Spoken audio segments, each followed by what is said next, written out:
casa tinha. Rejeita esse mundo.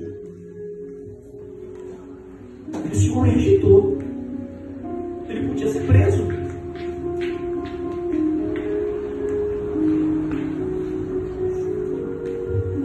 Sabe como Hitler era chamado? É até uma história do rapaz que saiu do campo de concentração por causa disso. Hitler era chamado de Altíssimo. Vocês sabiam disso? Um dos títulos de Hitler era Altíssimo. E eu sou por isso um Altíssimo. Meu Deus Todo-Poderoso. O homem que é o tempo todo usurpar o lugar de Deus. E esse César queria usurpar o lugar de Deus, porque ele botou na moeda: só César é Senhor. Mas não interessa, o Senhor da nossa vida vai ser quem nos colocava no trono da nossa vida. E esse centurião resolveu botar no trono da vida dele, foi Jesus. E você resolveu botar quem no trono da sua vida?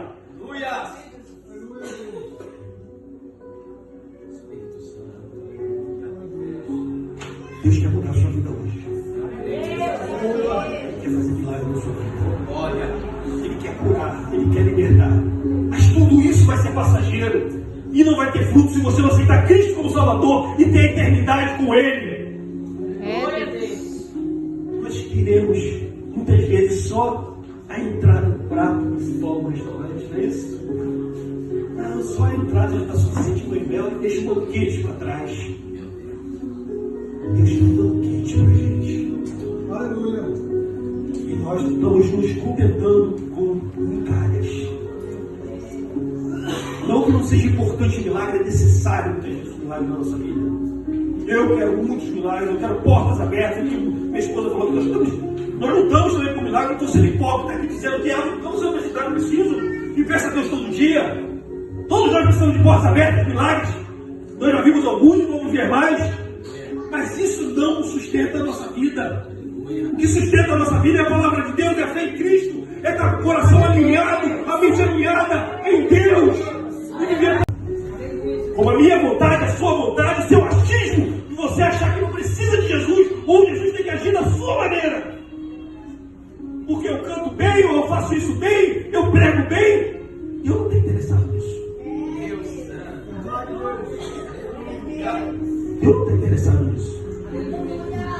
Mas como que nós vamos louvar, e cantar, e pregar? Nós estamos aqui por amor, pregar, louvar, cantar em agradecimento a Deus pela salvação que Ele nos deu. Mas Deus não precisa de nada disso, e muito menos nós. A gente precisa de uma palavra, e de uma palavra de salvação. Mais nada. A gente precisa de alinhamento com os céus. Quando aquele homem chega para Jesus e fala: Senhor, Senhor, ele não virou assim para ela: Ô Jesus, você aí que cura o pessoal aí? Ele falou isso. Você que anda curando, você que tem falado isso, aqui no outro, tem meu servo aqui, vem cá ver se tu cura mesmo. Ele falou isso. Ele em momento nenhum foi desrespeitoso. Em nenhum momento ele se opõe para Jesus. Ele fala para Jesus: Senhor. Você sabe o que é isso? O romano, Senhor era César. Tinha cunhado das moedas. César é Senhor. Tinha culto de adoração ao imperador. E esse homem praticamente se rebela contra quem ele serve. E chama o carpinteiro de Senhor. Chama aquele que ele domina de Senhor. Muitas vezes nós temos que nos humilhar e nós não queremos humilhar porque o nosso ego, a nossa arrogância, a nossa vaidade é muito grande. Eu não sei. Ego de quê? E a gente vê esse homem se sujeitar a Jesus e falando: Senhor. Mas nós não. Muitas vezes nós não queremos submeter no meu.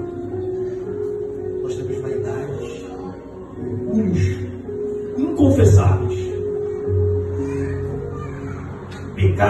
nós não queremos largar, situações que nós não queremos deixar para trás. O que minha mulher vai falar sobre aceitar Jesus hoje? O que meu marido vai falar sobre aceitar Jesus hoje? Esse homem falou: eu não quero saber de César, eu sei que Jesus é Senhor. Aleluia. Será que a gente está disposto a isso?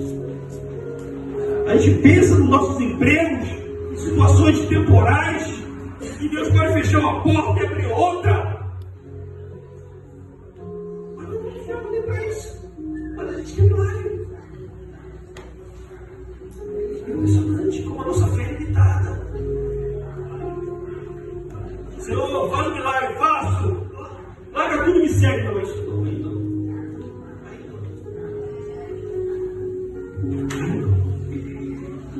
É pesado demais. E eu só não pensou 2 vezes. Senhor, eu vou te seguir. Porque a passagem fala mais embaixo que os filhos do rei são os filhos do rei. Não é aqueles que se achavam por direito, os judeus, de serem filhos do rei, porque eram, de nascença, filhos de Abraão. Jesus falou: se você é filho de Abraão, mas você não crê em mim como esse homem crê, porque nem Israel eu encontrei essa fé toda. Porque Abraão teve fé, mas os filhos dele não têm. Muitas vezes nós somos filhos de crentes. Meu pai tinha fé dessa, mas eu tenho a mesma fé que meu pai teve, que meu avô teve, que minha mãe teve.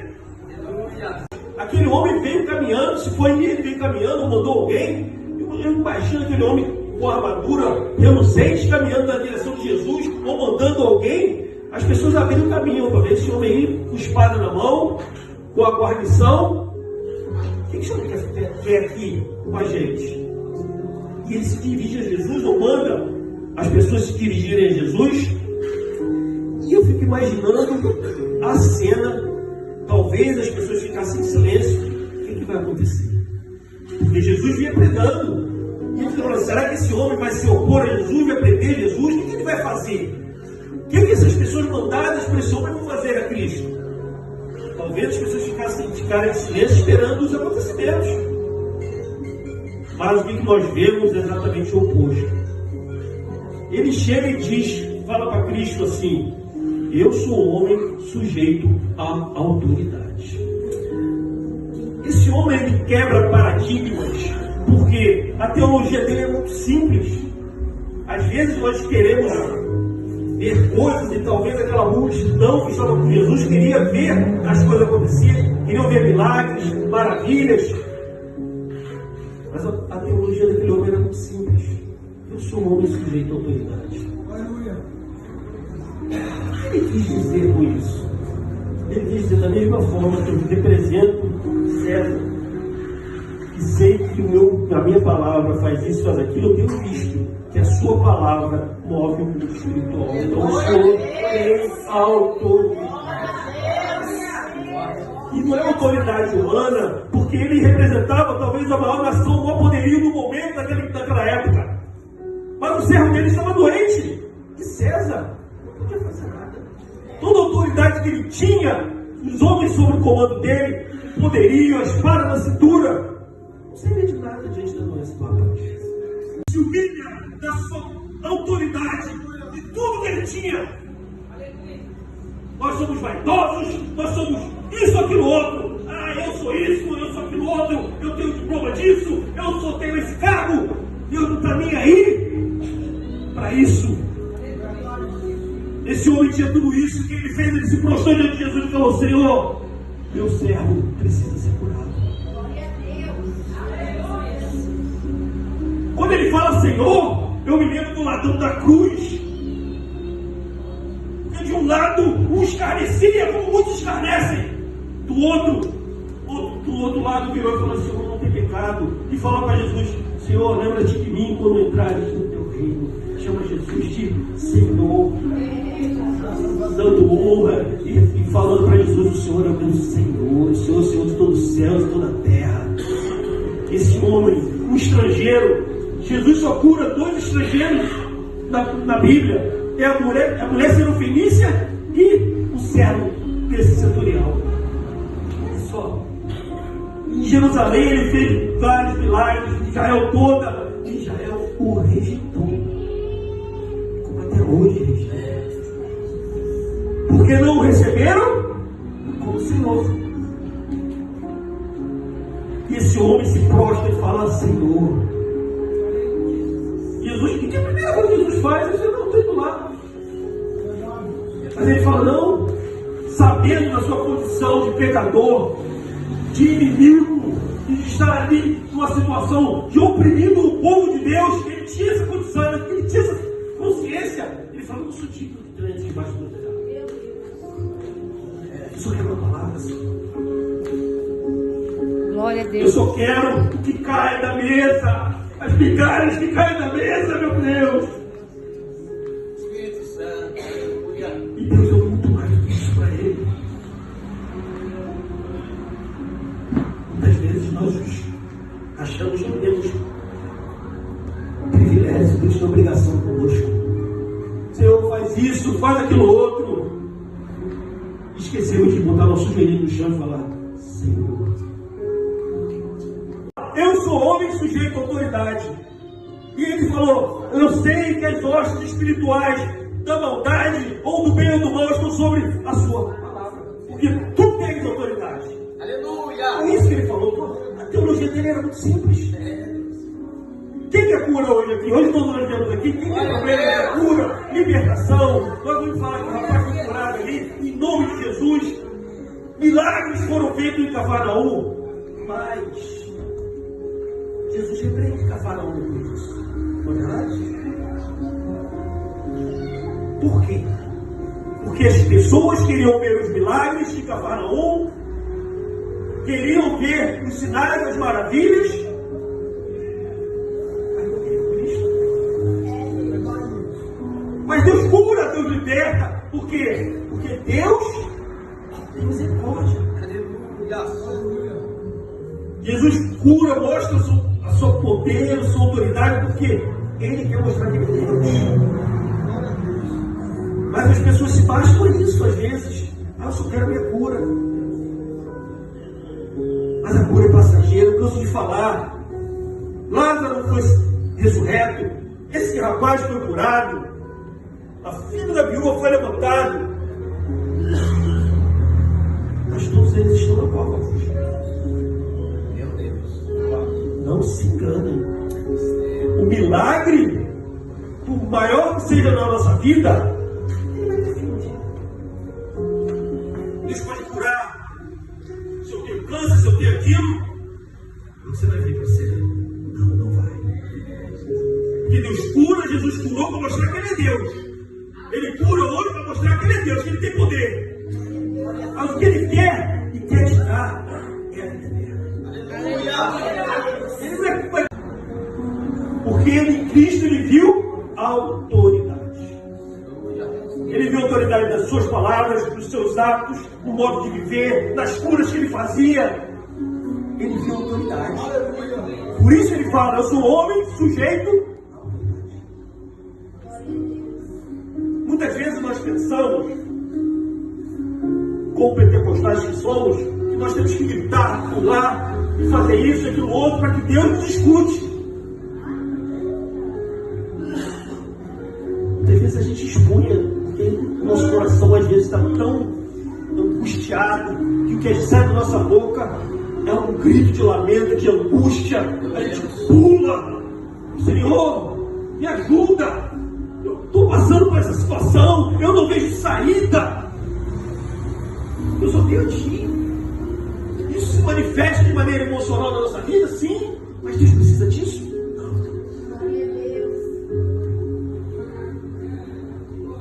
O que Deus precisa é de alinhamento. Alinhamento com quê? Com a vontade dele. Alinhamento com a vontade dele. Alinhamento com os céus. Porque muitas vezes nós queremos a bênção de Deus, mas nós não queremos nos submeter a Deus. Nós levamos a nossa vida do nosso jeito e queremos milagres.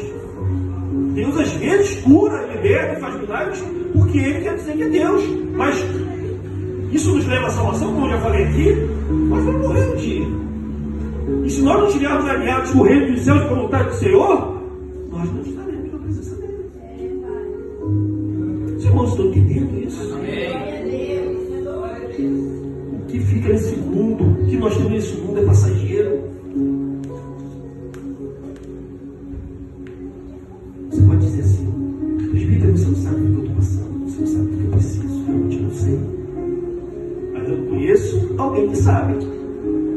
O mundo vai passar, esse mundo está condenado ao inferno. A chama vai vir sobre essa vida, o juízo vai vir sobre esse mundo. Eu sou um homem sujeito à autoridade. E eu sei que a autoridade que tu tens pode, apenas uma palavra, curar servas. Eu imagino que esse homem tenha ouvido falar de Jesus, ele não veio assim do nada. A gente fica vendo a fé desse homem que moveu tudo isso. Mas como eu falei, ele era um homem de autoridade. Não é verdade? Quem é a autoridade hoje do país? Nosso presidente? Né? Ou o STF? Sei lá, não é? A gente não imagina um homem desse entrando aqui e se ajoelhando pedindo oração. Não é verdade? Mas aquele homem era a maior autoridade daquela região.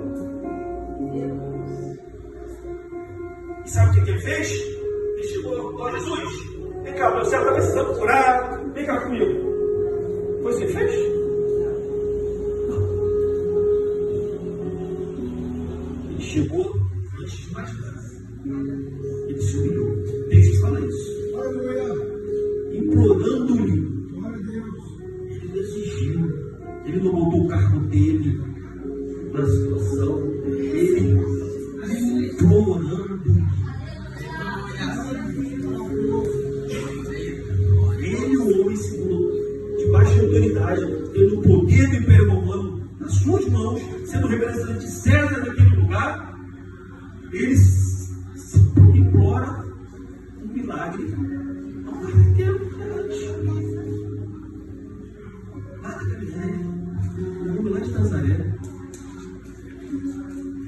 Para ele, os romanos, para ele, porque o que ele me der, se eu for me perder, não serve para nada, é esterco.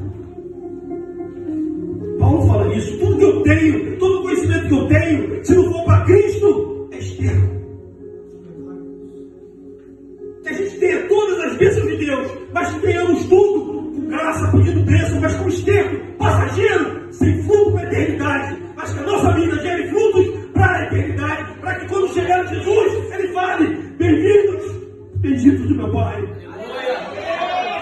Mas para isso, nós também chamamos Jesus de Senhor. Para que a gente se sente nessa vida, nós precisamos ter Jesus como centro da nossa vida. Ele é centro da nossa boca, centro do nosso achismo, do nosso querer passageiro, é o centro da nossa vida. Ele tem que mudar a nossa vida. Ele não tem que mudar uma situação temporária. E Ele vai mudar porque Ele é todo poderoso para fazer. E milagres vão ser feitos aqui, portas vão ser abertas, filhos vão ser libertos, em nome de Jesus. Mas Ele quer muito mais que isso. Ele quer salvos. Ele quer esvaziar o inferno e encher o céu. Glória! E não adianta o passageiro ser o eterno. Deus quer fazer mudança na minha e na sua vida. Creia nisso. O Senhor Todo-Poderoso quer fazer essa diferença. Quando eu estava lendo esse texto, eu estava lembrando, Deus me levou a lembrar que esse texto é uma aplicação direta de Mateus 22, de 37 e 39. Quando Jesus é perguntado qual é o maior mandamento, fala assim: amarás o Senhor teu Deus de todo o teu coração, de toda a tua alma, de todo o teu entendimento, e ao teu próximo como a ti mesmo. E o que o centurião faz aqui? Ele ama a Deus de todo o coração, porque ele chama Jesus de Senhor. E ele não pede nada para ele pede para o seu servo. Ele ama o próximo antes de mais nada. E se você não ama o próximo, que nada vai fazer na sua vida. Creia nisso. Oh meu Deus, como Deus tem falado comigo nesse texto. Nós pedimos para nós egoisticamente. Esse homem chegou, se humilhou a Deus, se humilhou a Jesus, mas não pediu nada para si. Não dá alguma coisa em troca para ele, não. Oh meu Deus, ele pediu para o servo, que o servo não tinha nada para oferecer para ele. Não tinha carro, não tinha dinheiro, não tinha nada. Você entende a profundidade desse texto? Precisamos nos submeter a Deus e nos entregar a Ele e pensar no próximo, não é em nós. É o maior de todos os mandamentos. Eu estava lendo esse texto, o Espírito Santo me levou a essa passagem de Mateus. Como se aplica perfeitamente a prática, é colocado em prática aquilo que Deus determinou, que era o maior mandamento.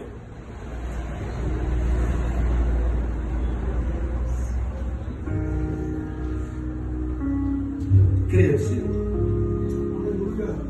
Coloque Ele como principal coisa na sua vida. Você quer o milagre da sua vida e Deus vai fazer, porque Deus é todo poderoso. Mas ame o próximo. Pense naqueles que estão à nossa volta morrendo, indo para o inferno. Abra sua boca, se você é crente, pregue.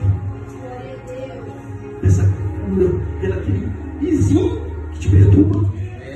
Pelaquela pessoa que te faz mal, pelaquela pessoa que não tem nada para te oferecer.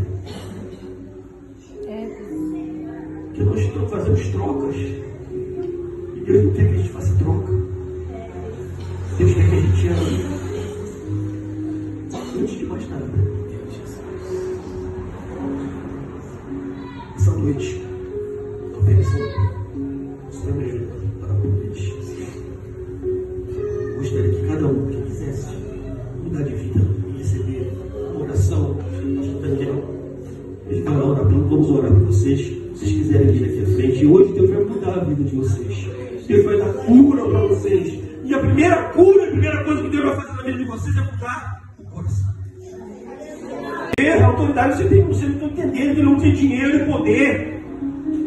Ele não era qualquer um, ele não era um Zé Ninguém.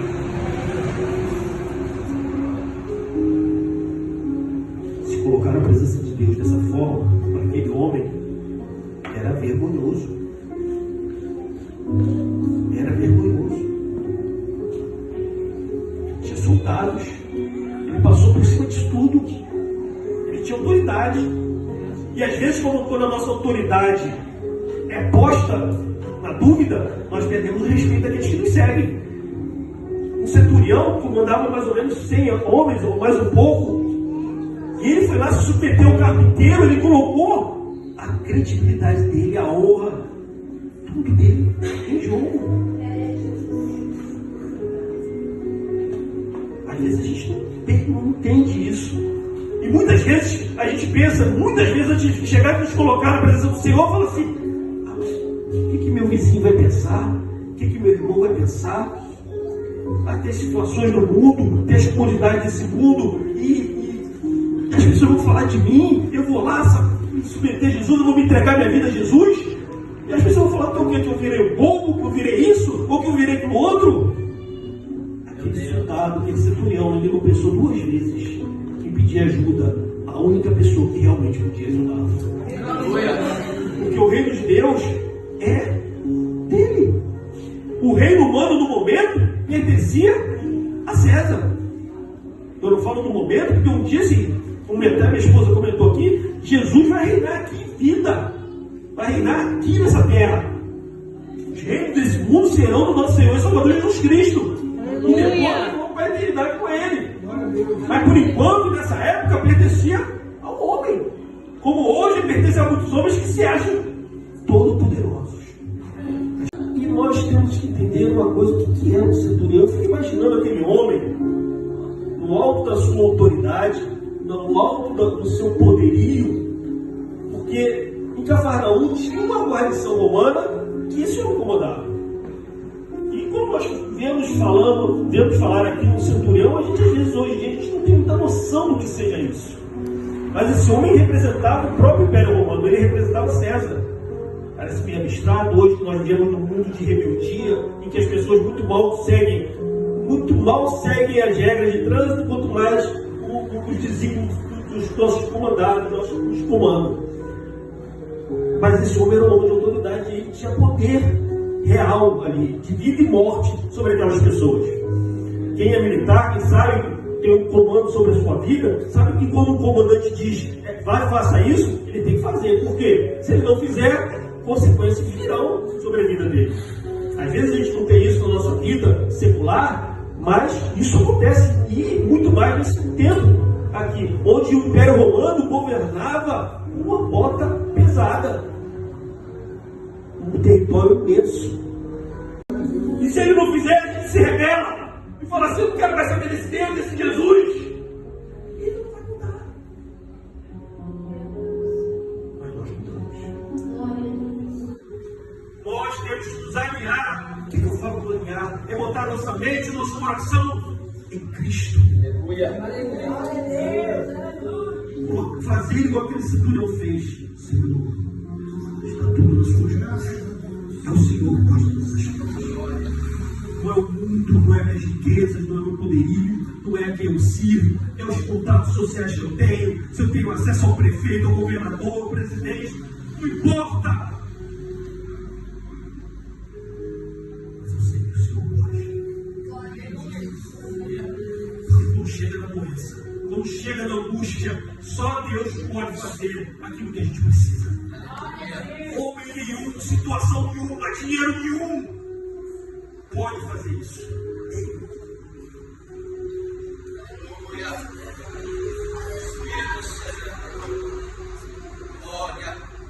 Poder falar isso, Jesus se maravilha. Que nem Israel, ele fala, nem Israel viu tanta fé. Isso é de assustar. Porque João fala que ele veio para os seus e os seus não receberam. Ele falou: em Israel não ouvi tanta fé. O homem falou: só falar, está tudo resolvido. Aquelas pessoas estavam em volta de Jesus querendo ver milagres e viam e não criam e duvidavam. Ele é esse Messias, mas é um carpinteiro, vai vir de Nazaré, está lá em Cafarnaum, ele não está governando. Eles queriam uma libertação política que Deus não queria dar para eles no momento. Eles queriam um rei como Davi. E eles não tiveram um rei como Davi. Eles tiveram um carpinteiro na cruz.